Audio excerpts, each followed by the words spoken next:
So hello hi to everyone. मेरा नाम है आकांक्षा सिंह और मैं भी आप लोगों की तरह एग्ज़ाम्स की तैयारी कर रही हूँ। और जैसा कि मैंने एक सीरीज़ शुरू की है कि मैं अपना डेली का केबीएस प्रिपरेशन अब का मैं डेली का अपना डालूँगी, कि मैं अपडेट डालूँगी कि मैंने आज क्या किया और क्या टारगेट रहे, कितना मैंने अचीव किया और मेरी प्रिपरेशन का लेवल क्या रहा। तो जैसा कि आज डे 11th था, आज से केवल 10 दिन हमारे एग्ज़ाम्स को बचे हैं और धीरे-धीरे करके एग्ज़ाम बहुत करीब आ गए हैं। तो आज का मैंने ये टारगेट बनाया था कि मैं जो है कल मैंने मॉक दिया था और उसका मैंने स्कोर भी बताया और बहुत सारे लोगों ने बोला कि इसमें मेरा 240 आ रहा है, 230 आ रहा है, उस पर भी हम बात करेंगे। पहले ये था कि मेरा था कि मैं मॉक जो भी मैंने मॉक दिया है, मैं उसका एनालिसिस करूँगी। क्वांट के कुछ क्वेश्चन्स लगाने थे मुझे, क्योंकि क्वांट में कहीं न कहीं मुझे टाइम टेकन हो जा रहा है मेरे लिए। और कल मेरी रीज़निंग उसमें कई क्वेश्चन मेरे मतलब बहुत ईज़ी क्वेश्चन थे, उसमें भी मुझे टाइम लग रहा था। जस्ट बिकॉज़ कि मैंने रीज़निंग को बहुत वैसा से ले लिया कि अरे ये तो हो जाती है, हो भी जाती है।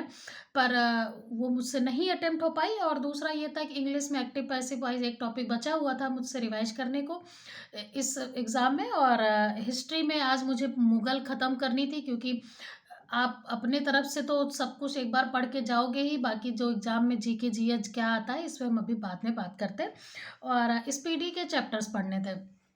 तो दिन का टारगेट ये रहा है कि मॉक का एनालिसिस हो गया था, समझ में आ गया था कि कहाँ-कहाँ पे क्या कर रहे हैं। और मॉक की बात हम अभी करते हैं। मॉक का ये था कि लोगों ने बोला कि मैं इसमें 240 पा रहा हूँ, कोई बोल रहा है 244 पा रहा हूँ, ये बहुत ईज़ी मॉक था और आपने कौन-सा बड़ा नंबर इसमें पा लिया। तो मतलब ऐसा मुझे कोई पर्सनल अटैक नहीं कर रहा, लोग अपना-अपना व्यू बता रहे हैं। तो मुझे भी लगा कि वो ईज़ी मॉक था और उसमें सबने 200 प्लस ही गेन किया है और बहुत लोग बहुत नंबर पाए हैं। मैं थोड़ा-सा इसलिए उससे पॉज़िटिव हूँ, क्योंकि मुझे क्या करना है और मेरी प्रिपरेशन क्या है, मैं कितने दिन से पढ़ रही हूँ और मेरा क्या रिज़ल्ट रहा है, ये मुझे पता है। तो मेरा ये था कि मैं थोड़ी-सी मेरी होप पॉज़िटिव हुई कि चलो मैं इतने दिन से दे रही हूँ। और मैंने पीजीटी में 19 पीजीटी में मेरे मार्क्स डाउन हो गए थे जीके जीएस की वजह से, मैंने तुक्के लगा दिए थे, तो इसमें मुझे अच्छा लगा कि भाई चलो कम से कम टीजीटी के मॉक तो जो है मॉक में मैं क्वालीफाई तो करी, ठीक है। अब दूसरा ये रहा कि टीजीटी और पीजीटी में अंतर क्या है। तो बहुत सारे लोग हैं जो टीजीटी के लिए अपेयर कर रहे हैं, बहुत सारे लोग दोनों के लिए, बहुत सारे लोग पीजीटी के लिए। तो मेरा दोनों है, इसलिए मैं दोनों में स्वाइप करती रहती हूँ। तो पहले मैंने अभी तक मुझे 1 हफ्ते हो गए, कल मुझे 1 वीक हो गया प्रिपरेशन करते हुए, और मैंने ये सोचा था कि मैं अल्टरनेट मॉक दूँगी।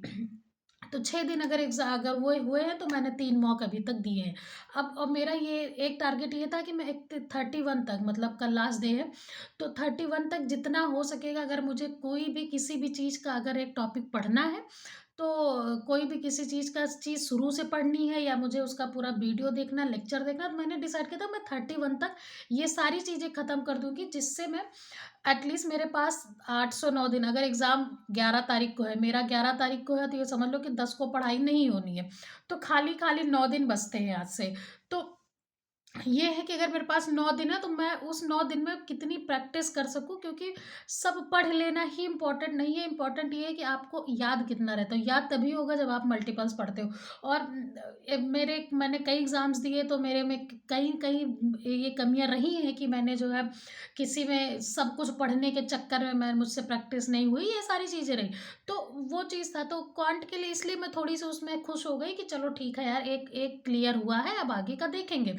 और सेकंड थिंग ये है कि अगर आप अपनी टेक्स्ट बुक का जो एक पैटर्न देख समझ में आया है कि उसका मैथ का मतलब बाकी चीज़ें तो ऑलमोस्ट सेम ही है, बट उसने कहीं उसमें अंतर है लेवल में। मैथ्स जो है टीजीटी मैथ और पीजीटी मैथ में बहुत अंतर है उनके क्वेश्चन पूछने का, जबकि सिलेबस सेम है। उन्होंने उसको थोड़ा-सा बनाया हुआ है, कैलकुलेटिव बनाया हुआ है, टाइम टेकन बनाया है पीजीटी को। टीजीटी में जो इन्होंने पहले मॉक में दिया था, ये बहुत ईज़ी था। मतलब इसकी क्वांट ईज़ी थी, ऑलमोस्ट सबने बहुत अच्छा किया। मैंने भी स 17-18 क्वेश्चन अटेम्प्ट किए थे और 17 सही थे। 3 क्वेश्चन मैंने छोड़ दिए, क्योंकि मुझे थोड़ा-सा उसमें मन नहीं किया, या मतलब मुझे 1-2 कॉन्सेप्ट रिवाइज़ करने थे, तो मेरा उसमें कैलकुलेट करने का मन नहीं हुआ। तो दूसरा ये था, और तीसरा ये कि अभी लोग बोल रहे हैं कि उसके आगे के मॉक टफ है, तो वो भी देखेंगे, क्योंकि देना तो दोनों ही है। इसीलिए मेरी पूरी कोशिश ये है कि मैं 31 तक खत्म करके, अगर मेरे पास 10 दिन बचते हैं, 8 दिन बचते हैं, तो उस 8 दिन में मैं ज़्यादा से ज़्यादा क्वेश्चन से गो थ्रू कर लूँ, जिससे एक आइडिया रहे कि भाई इससे ज़्यादा क्या आएगा। क्योंकि ऑलमोस्ट जितने भी एग्ज़ाम्स देते हो आप, पढ़ते ईएमआरएस मेरा ठीक हुआ है, फिर भी मुझे लगा कि रिवीजन थोड़ा और होना चाहिए था। तो अगर आपको किसी एग्ज़ाम्स में आपने सीखा है, तो वो आप करोगे। और बाकी आज के जितने टारगेट मैंने स्टार्टिंग में बताए, वो सारे हो गए थे। एक चीज़ बची थी उसमें से, वो मुझसे आज भी नहीं हो पाई कि मेरे में ये मैंने लिखा हुआ था कि मैं उसमें इंडियन नेशनल मूवमेंट करूँगी, जो कि स्टैटिक जीके का एक इम्पॉर्टेंट टॉपिक है। बाकी तो मुगल सारा कंप्लीट हो गया, दिल्ली सल्तनत सारा कंप्लीट हो गया। तो अब उससे आए या ना आए, ये एग्ज़ाम के ऊपर डिपेंड करता है, लेकिन आपको आना चाहिए, एटलीस्ट जो इम्पोर्टेंट चीज़ें हैं वो आपको आनी चाहिए। इसलिए मुझे लगता है कि एक बार आप पढ़ तो लो, क्योंकि ये सारी चीज़ें ऐसी हैं कि कुछ क्वेश्चन ऐसे पूछे जाते हैं कि सबको पता होते हैं, और आप रिवीजन की वजह से आपका ही नहीं हो पाता है। मेरे साथ ये बहुत ज़्यादा होता है कि लगता है ये तो आना ही चाहिए, या तो आप बिलीव नहीं करोगे, मेरे फंडामेंटल्स राइट्स के क्वेश्चन गलत हो गए थे। अब मुझसे कोई राइट पूछ ले, मैं उसको बता दूंगी, क्योंकि अब मैंने सीख लिया है कि कम से कम जितनी चीज़ें बेसिक है वो तो आपको आनी ही आनी चाहिए, ये तो मैंडेटरी है। तो इसलिए आप उन चीज़ों को फाइंड आउट करना। और ये इतनी सारी चीज़ें हो गई, तो ऐसा रहा दिन का। दूसरा ये कि आप हम मैंने ये जो सोचा है कि मॉक देना ही ज़रूरी नहीं है। मॉक ये है कि आप उसके सारे क्वेश्चन आप में बाद में कितने गो थ्रू करोगे। और लोग अलग-अलग जगह से दे रहे हैं। कोई प्रतीक शिवालिक सर का दे रहा है, कोई अध्ययन मंत्रा पे दे रहा है, कोई आरडब्ल्यू पे दे रहा है, कोई टेक्स्ट बुक पे दे रहा है। तो मुझे उसका कोई आइडिया नहीं है। आप लोग मुझे ये एक चीज़ बताना, जीके जीएस की बात हम अभी लाइव में करेंगे या बाद में किसी अन्य वीडियो में करेंगे। लेकिन आप मुझे ये बताना कि आपको क्या लगता है कि जैसे बहुत सारे लोग बोल रहे हैं सीबीएसई, अभी आज ही इस मेरे लेटेस्ट वीडियो पे एक लोगों ने कमेंट किया कि सीबीएसई इतने ईज़ी क्वेश्चंस नहीं बनाएगी, जितने वो जो है टीजीटी में उसने बना दिए हैं। तो मुझे भी ऐसा लगा कि अगर पीजीटी, क्योंकि मैंने एक बार पिछले साल, मैंने पिछली बार, अभी इस बार मैं फॉर्म भरना भूल गई, सीबीएसई सुपरिटेंडेंट का फॉर्म मैंने भरा था, उसमें इजी क्वेश्चंस नहीं आए थे। असिस्टेंट वाला, उनका जूनियर असिस्टेंट का फॉर्म था, वो उसमें भी क्वेश्चन ऐसे नहीं थे जो आप ऐसा देख के ही टिक मार दो। सब करने वाले थे, कैलकुलेटिव थे, तो आप इतने हल्के में तो हम उसको नहीं ले सकते। हाँ, अलग बात है कि उसका पीआरटी का लेवल डाउन हो सकता है, लेकिन टीजीटी पीजीटी का हम ये मान के चलते हैं कि बहुत हल्का लेवल नहीं आएगा।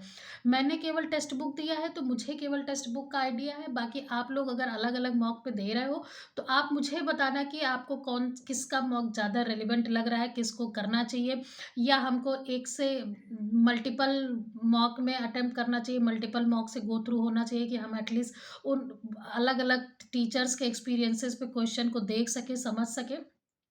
तो आप अपने एक्सपीरियंस से बताइएगा कि अगर मैं ये जेन्युइनली आप लोग से पूछती हूँ कि मतलब आपका क्या आपको क्या लगता है, और आपके लगने का मतलब ये है कि क्या मुझे और भी हम लोगों को अलग-अलग प्लेटफ़ॉर्म्स के एटलीस्ट मॉक देखने चाहिए, अटेम्प्ट करने चाहिए, क्योंकि अभी अभी तक मैंने किसी और टीचर का ना देखा है, ना कुछ किया है। बस एक प्रतीक शिवालिक सर का किया था, वो भी उनका सेक्शनल मॉक था, मतलब वो चैप्टर वाइज़ मॉक था।